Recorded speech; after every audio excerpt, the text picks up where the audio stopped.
how this company actually operates? I said, sure. And here I am 24 years later. Wow. Yeah. So you started at the front desk answering phones. Correct. Yes. And you then were offered the opportunity to learn. Yes. How long did it take you before you were the one behind the desk interacting? Like, tell me about that progression, because I truly don't know exactly how, like, what it takes to, quote, learn how to be impactful in the title space. I know about title. Yeah. I understand title, but our viewing audience probably is going to have very limited knowledge unless they've purchased a home or sold a home. Yeah, it is unique in that a degree helps as far as just having a background of business, but truly you get lucky and you develop relationships with people in title offices. The best ones around here will tell you 3 or 4 people pulled them pulled them behind them up the ladder and said, this is how we're going to do this. Watch me do this job. Truly, it's the only way. From searching the property records in all the counties to learning what it takes to close a contract and make mistakes and learn, oh, we're not doing that again. Or look out for next time, be prepared for this. And then you get into the complex stuff, the probates, the death, divorce, all the while also learning what clients need from you. There's the social piece. It's not dry and boring. It's how you make people feel. So you're not just learning how to do the legal work. You're learning how to make people feel good about this experience they're having. And I started with the technical. They took me by the hand in the back and said, this is how you search for title evidence. So I was really lucky. I learned backwards, where I learned from the ground up. Most people started in office with realtors walking in the door. Yeah. I started with people at a title plant.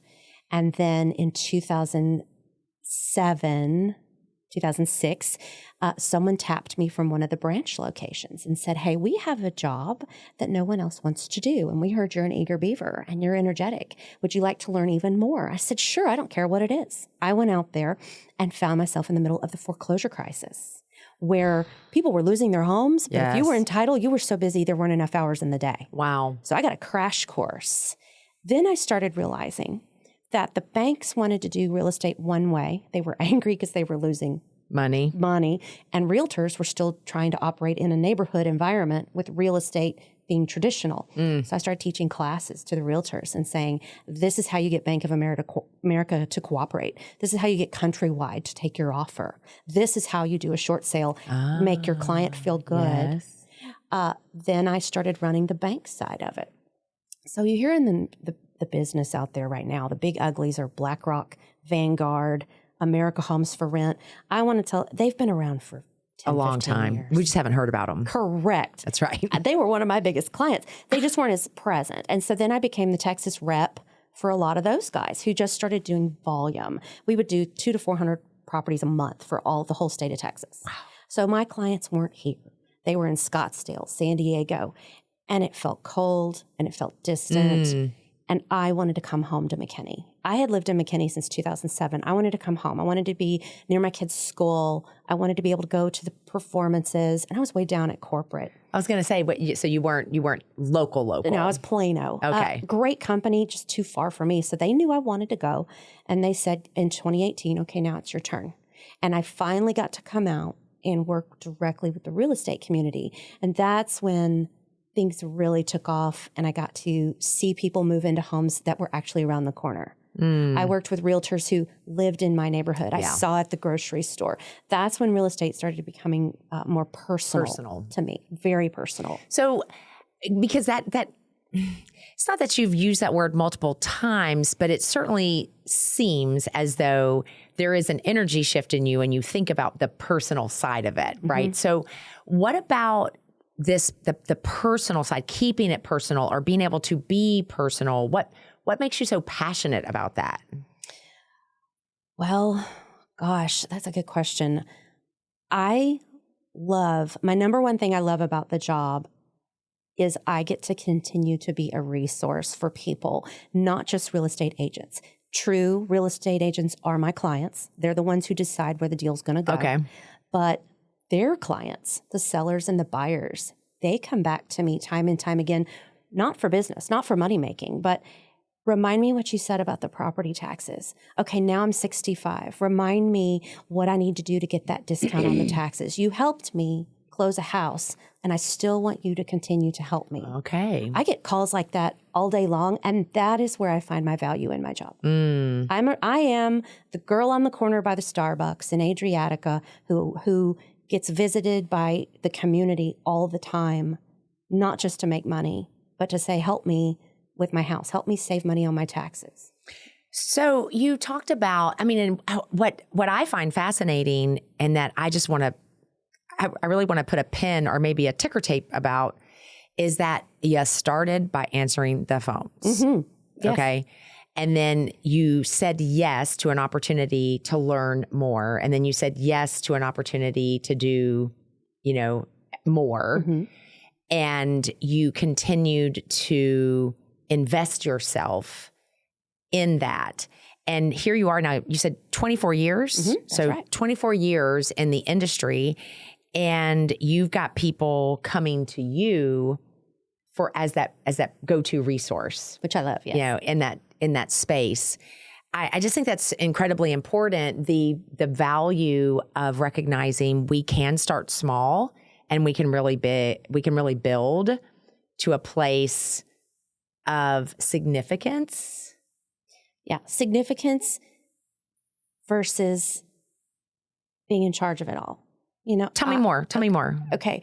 So, you and I went through Leadership McKinney, and I had touched on some of my story in some of those meetings we've had as a group. But as I was going throughout the years, I was getting higher and higher management positions, more responsibility, growth of offices, growth of people. And for a while, I really thrived and I loved it.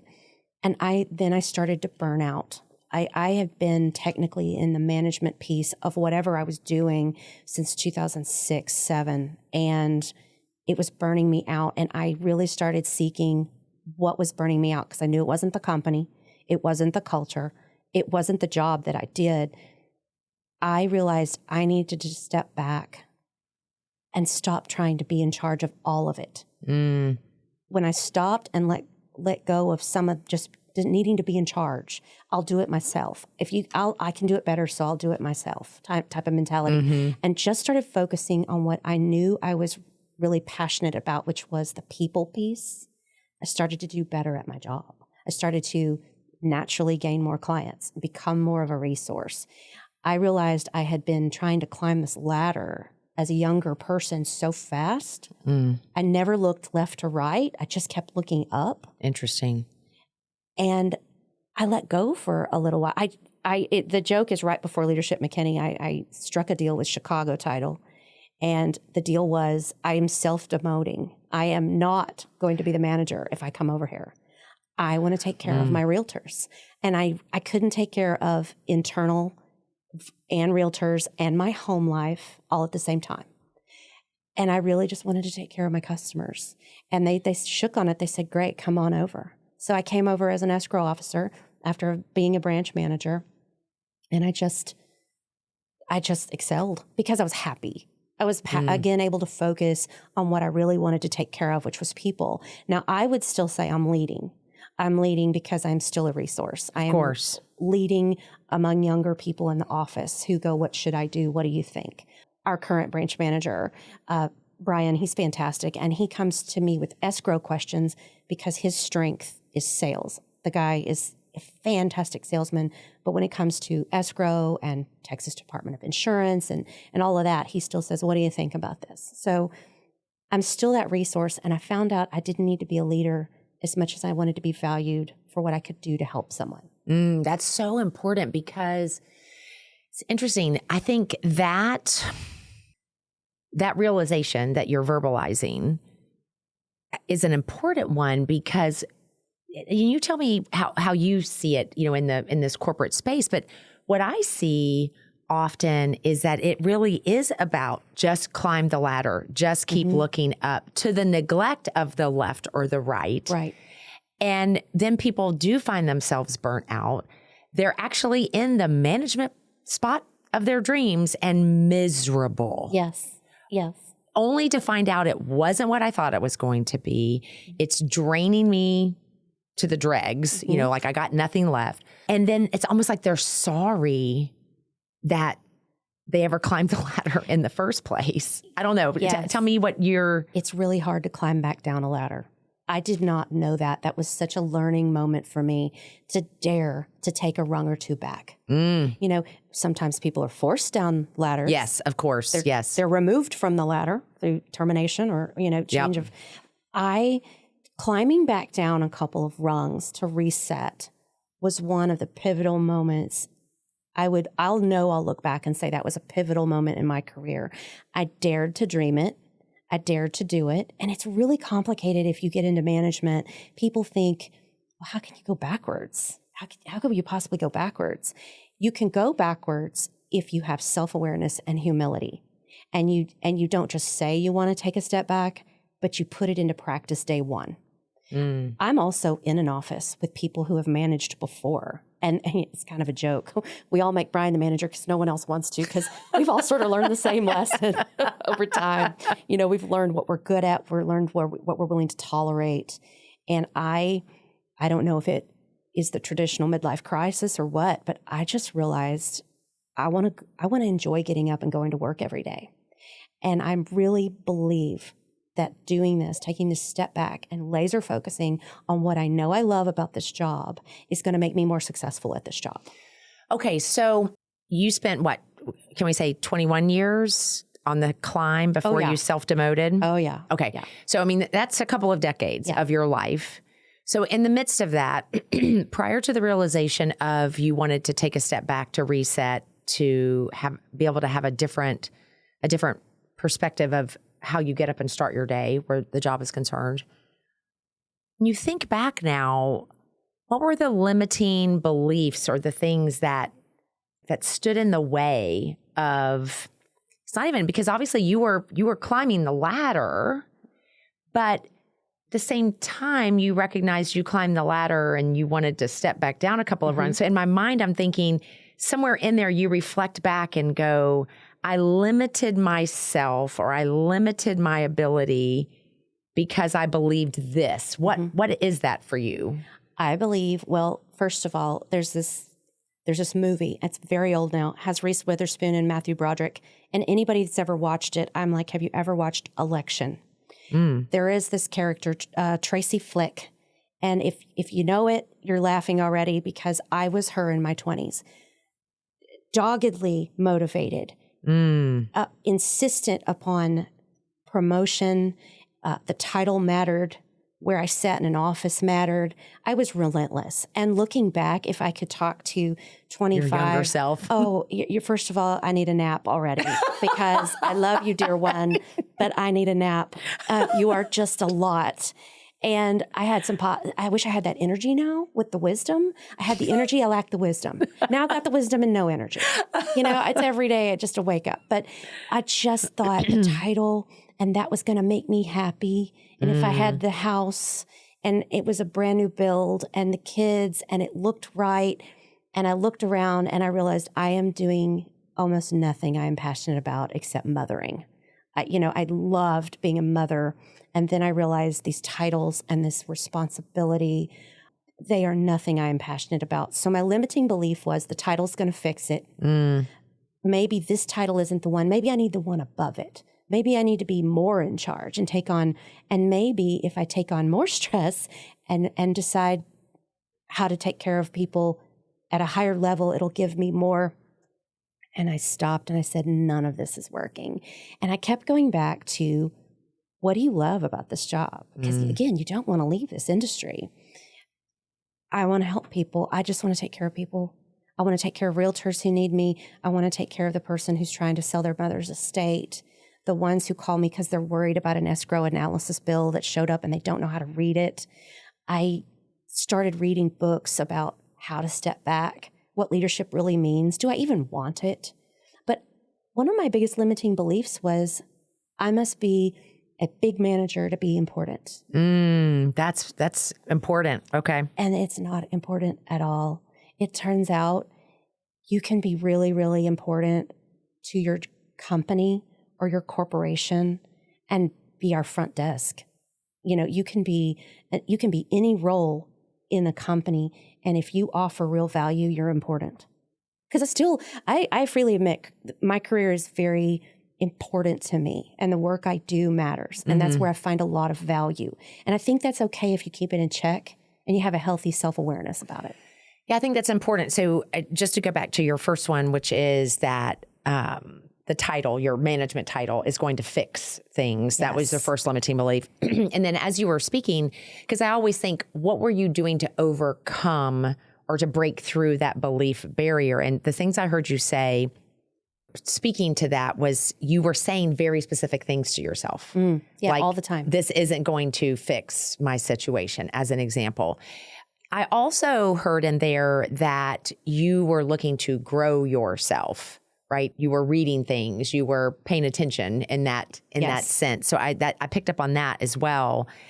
And then this other one about, I must be a big manager or have a bigger title, right, to be valued. Man, I think that is one that is so prevalent. Yes. Out there. Yes. That we've somehow convinced ourselves. And think about that, this whole idea of title and how we've attached value to title. Sorry, management title. Yeah. Because you're in title, right? Yeah. Not to confuse the audience.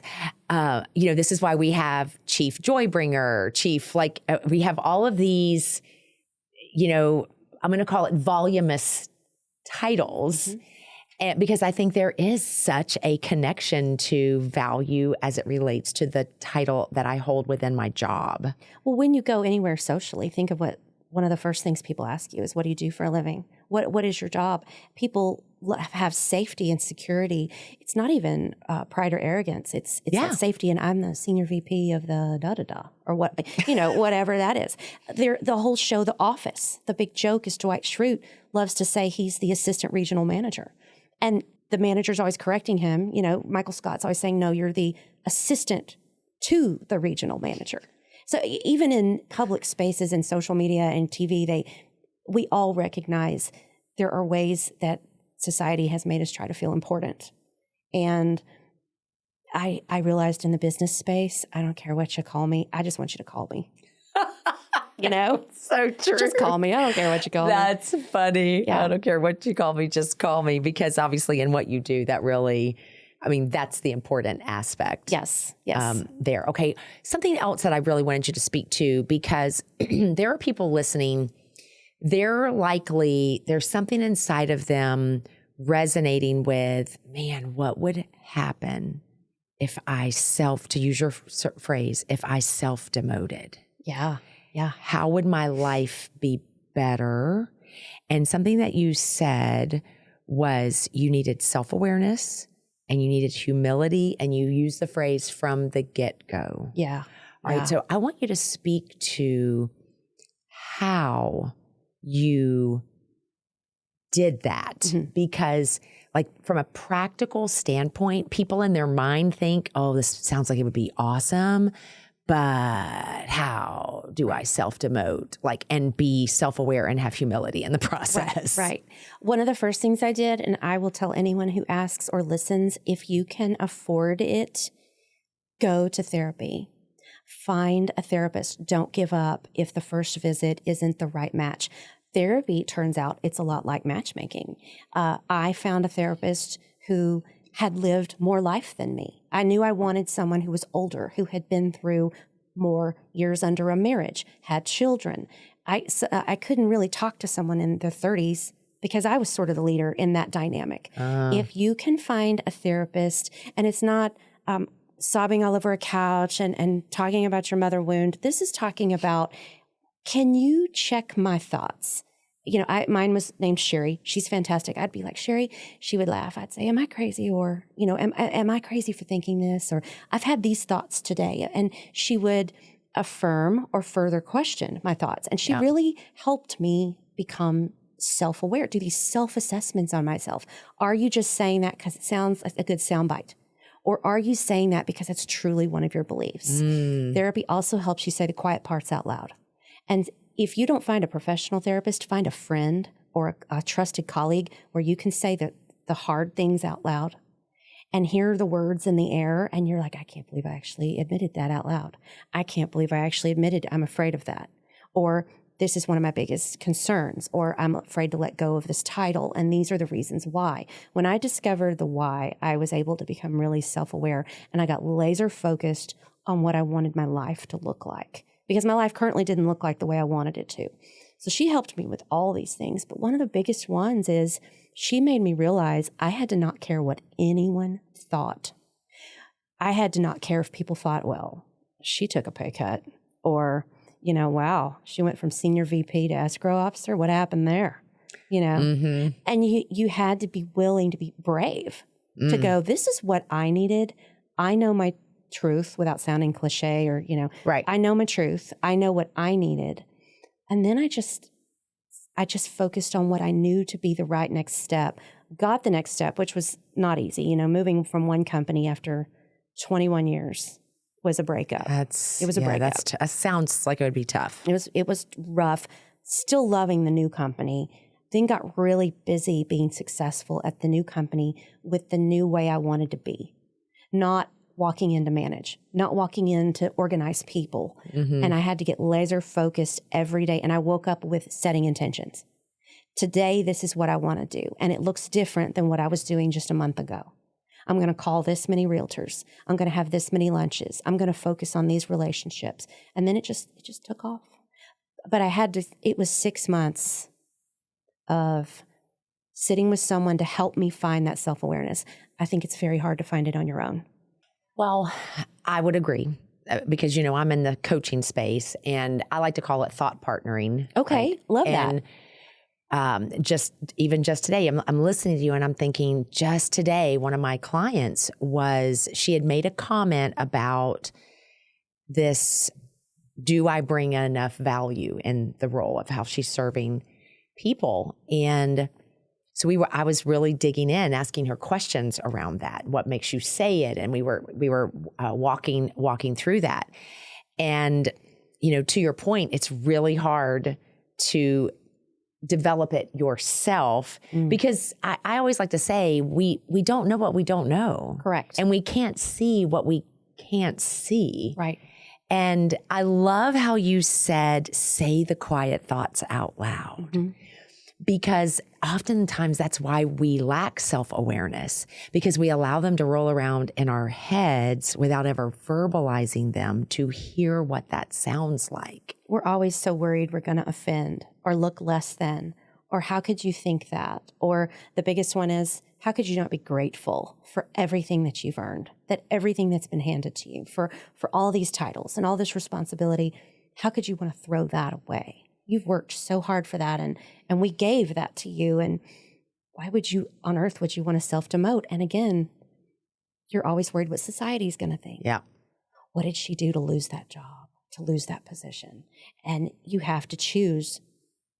I'm not going to explain myself. What does the Queen always say? Never complain, never explain. That's right. I always love that part of The Crown. I Never loved complain, that show. Never explain.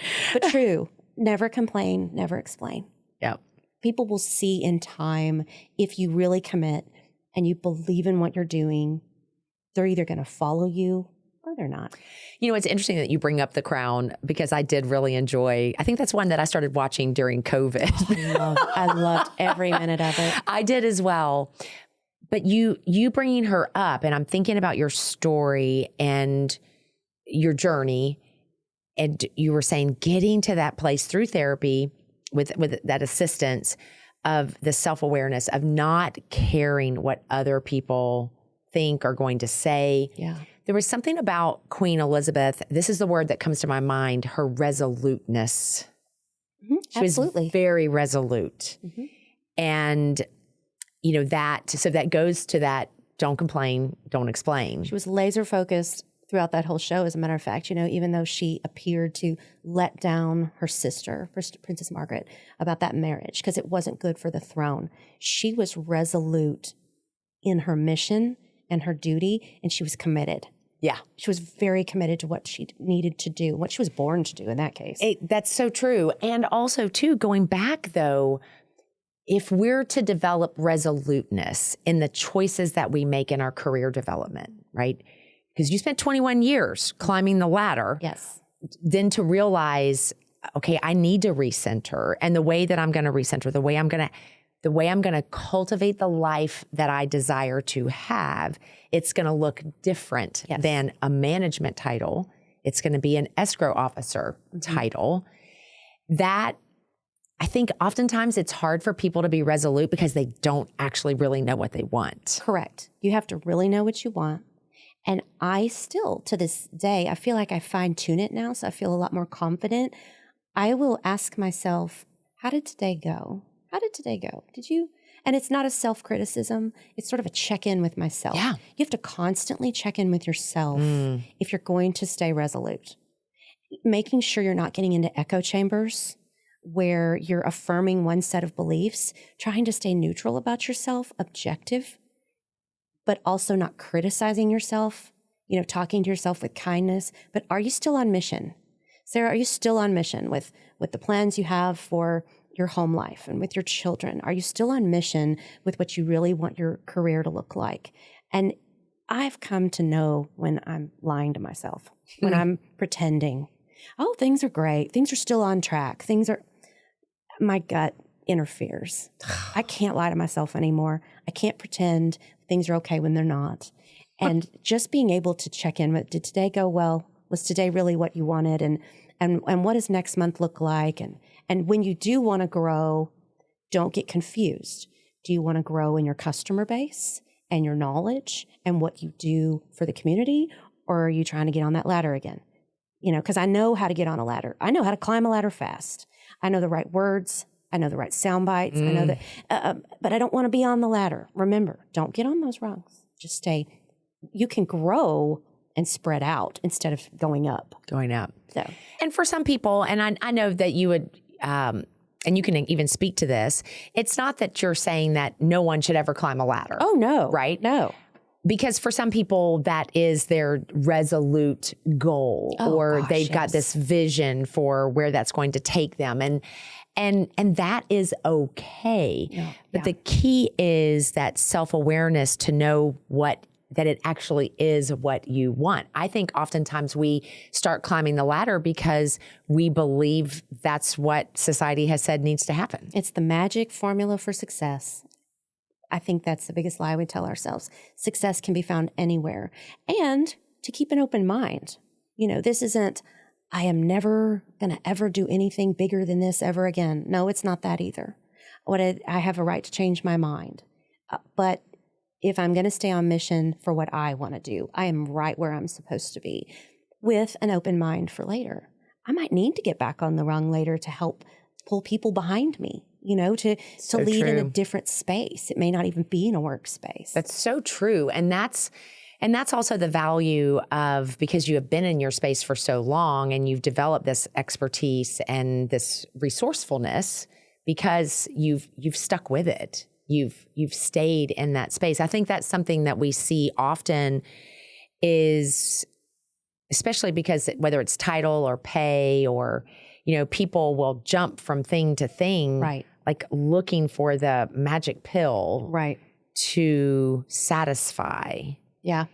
To the neglect, I'm going to say, of the development that comes when we invest ourselves in a particular career or industry or space.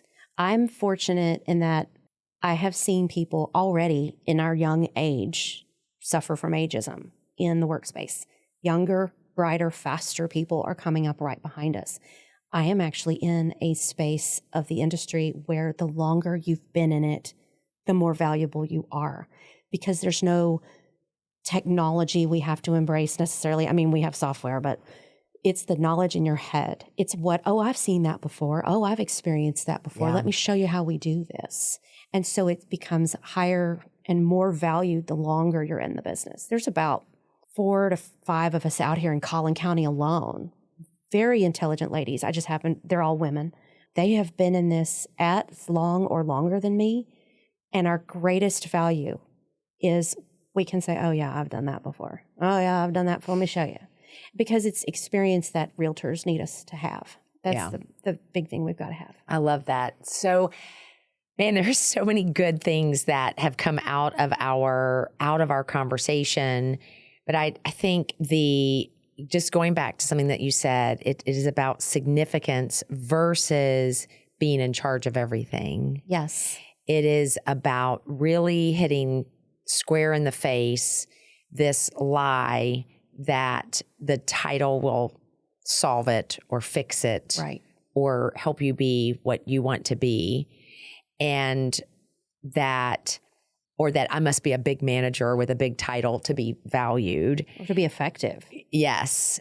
And that you have found overcoming those through the things you're saying to yourself. I love your check-in with yourself, right? Because that's another piece that I think that's a great tip for people, the audience. It's just so practical, like on a daily basis, asking yourself, how did today go? Because imagine what would happen if in the morning we're connecting in with our vision, what we're wanting to do, what matters to us. And in the afternoon, we're tapping into, okay, how did it go? How'd that go? Yes. Yeah. And doing some self-assessing, being willing to go, yeah, I could have done that better. Or, okay, yeah, that was great. Yeah. I want to do more of that, or I want to do less of it. Anyway, I loved your self-check-in. I also appreciated the get out of the echo chambers. Oh, yeah. I mean, you can pull yourself in directions where you think, I've got to go back and get on that ladder, or I'm not enough, or I'm not doing enough, or comparison is the thief of joy. And with social media, it's rough. Oh, it's so rough. You get on, your algorithm on TikTok, if you get in the corporate space, you're just going to start thinking you've got nothing to offer from the minute you wake up. And you've just got to get out of that space. I detox all the time for days at a time from social media, just because I have to reset with the reality. I know, because there is nothing about social media that's like true reality for the most part. It's really not. It's crazy. It is crazy. I have been really working here recently just to eliminate that mindless scroll, Yes. right? And I literally will say out loud to myself, this is doing nothing for you. That's exactly what I say to myself. Because it's not. I'm just like calling my own self out. Yeah. Like, this is not helping you. Mm-hmm. Right? A walk would actually serve you better in silence. Exactly. I love silence, oh my word.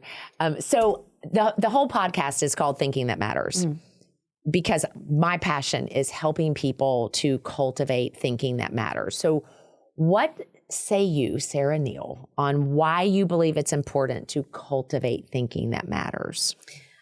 It is critical to know where you find significance in this world. Not just a career, but as in a family dynamic, as a volunteer in your community, wherever you serve, whatever you do, your thinking matters because it's going to drive your significance, and our significance is what really matters at our core. What's our purpose in the world? Why am I here? That goes to significance. So in every area of your life, your thinking is critical because it's going to help you find your significance. So good. See, that's one of those places I'm telling you, you got to hit the rewind 30-second little tap thing and listen to that again, because I think you're right. Because listen, anytime they've interviewed older people, they will always talk about the things of significance, not the titles, right, not the money. It's about things that hold much greater significance for them. So I love that you're tying the importance of thinking to really identifying those areas of significance. Oh, I'm so grateful. Thank you for saying yes to being on the podcast. Tell them how they can learn more about because obviously we have local, we have local folks. So tell them how they can learn more about your title company. Well, like the entire podcast session I've had with you, my favorite thing is you can always come have a cup of coffee with me. It doesn't have to be at Starbucks. Most of you local know Adriatica. We're at Virginia and Stonebridge. We're in the heart of Stonebridge Ranch. We're the big Chicago title office on the corner. I love being in there because people walk in all the time for help. Come visit me if you want to talk real estate. Come visit us if you just want to get meet and greet. Or you can go to Chicago Title, I think it's dfw.com. There's 6 offices. But if anybody ever thinks they want to get into the real estate space, but they're risk averse like me, title's where it is. So if you're younger and you want to come talk title, come talk to us. We don't have enough younger people that want to take a 20-year journey with us. It's not recruitable out of college. So come see me. We'll talk. That's really good. I appreciate that. And we'll have Sarah's information in the show notes so that you can also check that out as well. So I'm Elizabeth Mahusay, the host here of Thinking That Matters, and we appreciate you tuning in. Be sure to subscribe to the podcast, give us a like, and also comment, as well as a review. Share it with someone that really would be inspired or challenged in their thinking so that we can all work on cultivating thinking that matters. Because when you cultivate thinking that matters, you can live a life, build a career that matters.